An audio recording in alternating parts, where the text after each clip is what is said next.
Decíamos entonces que en el caso de los objetos preferimos hablar de semiótica indicial porque el objeto en términos generales y en nuestra cultura funciona predominantemente como índice. Recuerden que índice es aquel tipo de signo que se relaciona con su objeto por contigüidad, causalidad o factorialidad. Una semiótica indicial, propone Magariños de Morentín, consiste en un sistema teórico operativo que puede dar cuenta de la capacidad y eficacia significativa que poseen determinadas entidades que tienen la calidad de objetos, comportamientos o recuerdos mnemónicos, así como del proceso mediante el cual esos objetos, comportamientos o recuerdos mnemónicos producen determinados y específicos significados que no son sustituibles por la representación verbal o gráfica. Si partimos de la definición peirciana de signo, aquella que dice que un signo es algo que está en lugar de otra cosa bajo algún aspecto o capacidad para alguien, entonces diremos que un índice es un existente puesto por un interpretante productor mediante determinadas relaciones de contigüidad o sustitución para actualizar a otro existente, es decir, el objeto, la eficacia de cuya actualización habrá de ser valorada por un interpretante intérprete. Por ejemplo, la casa histórica es un ícono si el objeto son las casas de estilo colonial, ¿sí? Pero además es un índice de la cultura colonial en el virreinato y funciona finalmente también como símbolo de la independencia argentina. Recuerden que ningún signo es puro y todos tienen en sí algo de los otros. En este caso, dependiendo del tipo de análisis que estuviéramos haciendo, predominaría para nosotros el aspecto simbólico o el indicial o el icónico. En el gesto de dar la mano a otro, ese gesto es un ícono de otros similares, es un gesto que está tipificado y en ese sentido y en la otra clasificación también podemos decir que es un legisigno.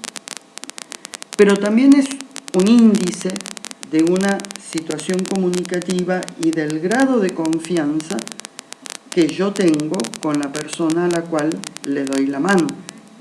Ciertamente no le doy la mano a un amigo cercano o a un hijo, ¿sí? Le doy la mano a una persona con la cual no tengo mucha confianza o acabo de conocer. Y es, asimismo, un símbolo de respeto y de cordialidad. Algunos conceptos que en esto de la semiótica indicial de los objetos es necesario tener en cuenta.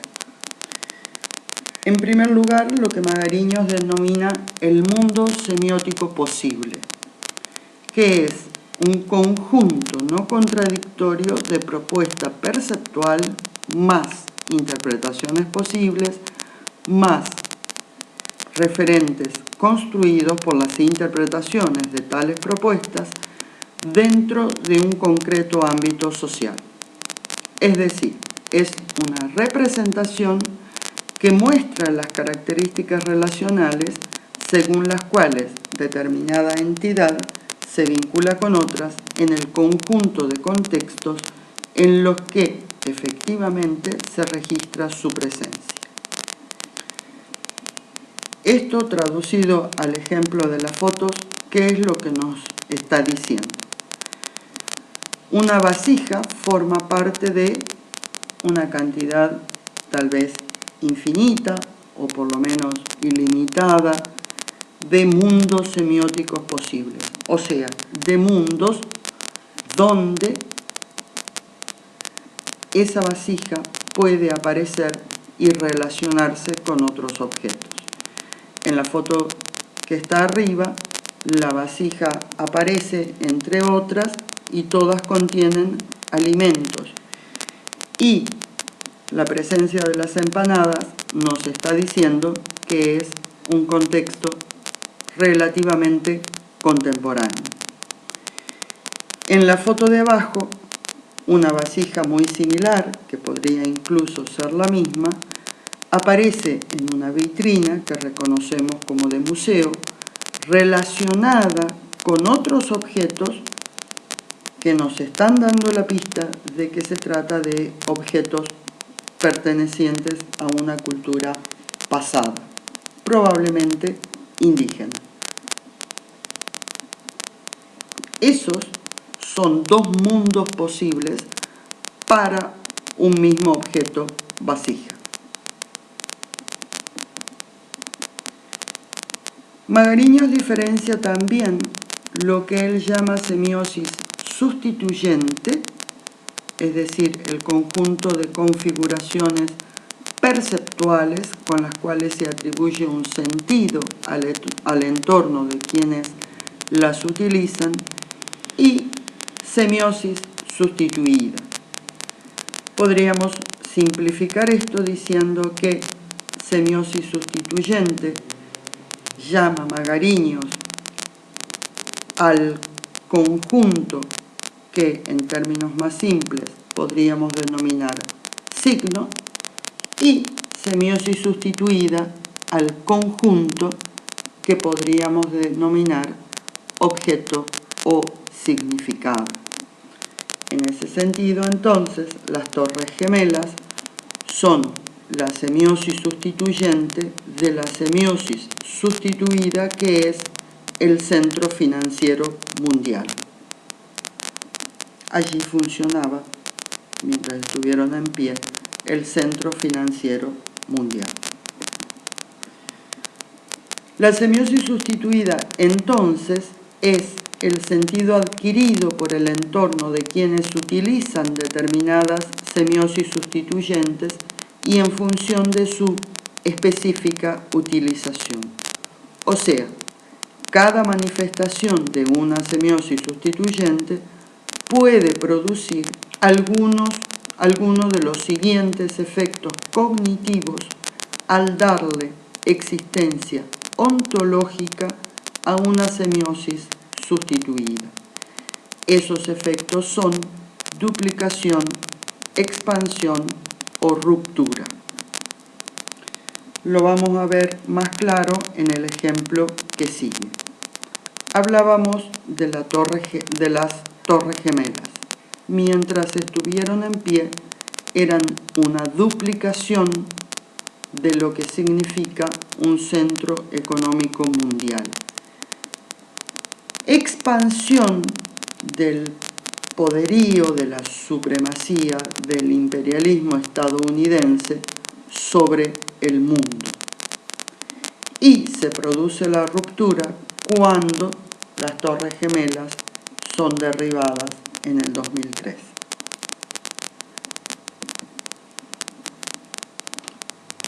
¿Cuál es la relación del índice con el objeto?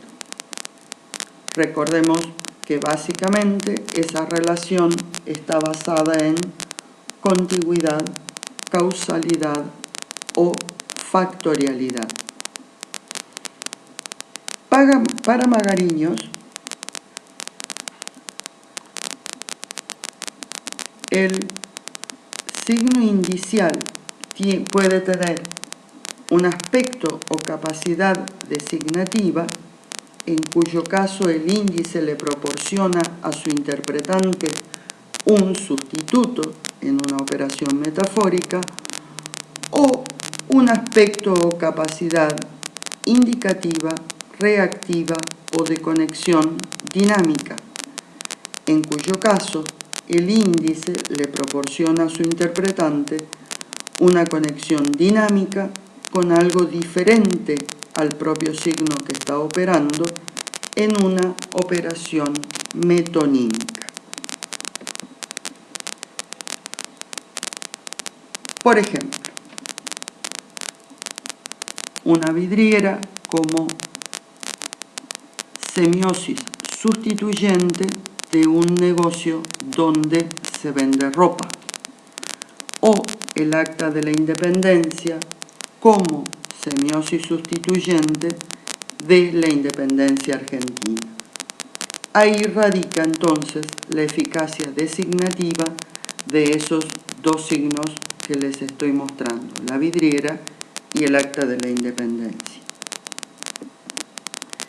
En el segundo caso, el de la eficacia indicativa, se despliega una serie de variantes que concretan la conexión dinámica o contigüidad que el signo indicial puede tener con su objeto para determinado interpretante.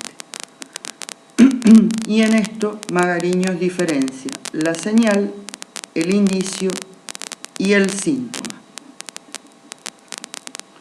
En el caso de la señal, el signo aparece en el mismo contexto y antes de que el objeto sea percibido.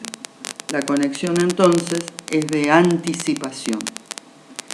En el caso del indicio, aparece en el mismo contexto y después de que ese otro sea percibible.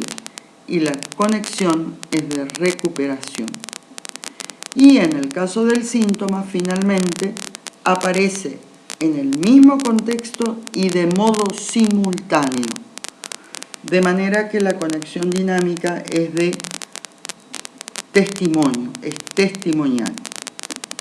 Por ejemplo, las nubes negras y cargadas son una señal, están anticipando que va a llover.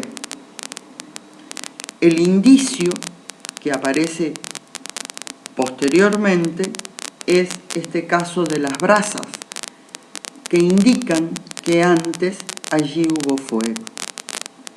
Y el síntoma que aparece al mismo tiempo es el caso de la veleta, que se mueve e indica la dirección del viento en el mismo momento en el que el viento se produce.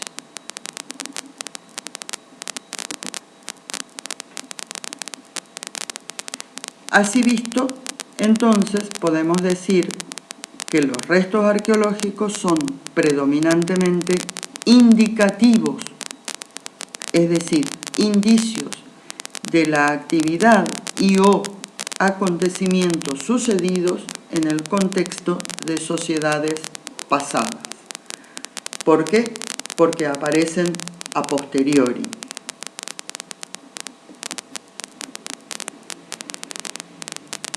El icono y el símbolo se identifican por adquirir su específica calidad representativa apareciendo en lugar de.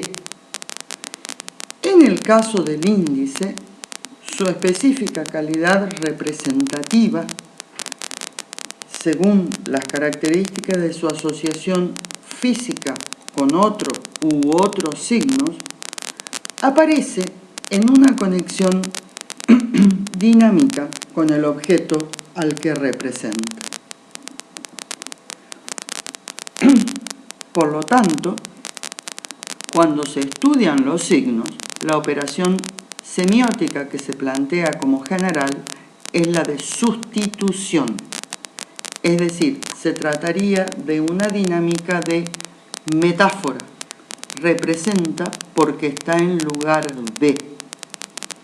Y cuando se estudian los contextos en los que aparecen esos signos, la operación semiótica que se plantea como general es la de integración, o sea, se trataría de una dinámica de metonimia. Representa porque es parte de. Pero en el caso del índice, la operación semiótica que lo caracteriza, según Peirce, es la de integración en un contexto más amplio, o sea, su identificación como signo respondería a la dinámica de la metonimia.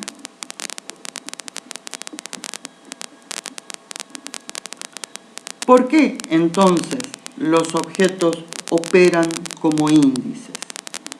Los objetos no son índices por ser objetos, sino que son índices cuando están en representación de otro u otros objetos, sea que los designen por sustitución, sea porque los señalan como faltantes.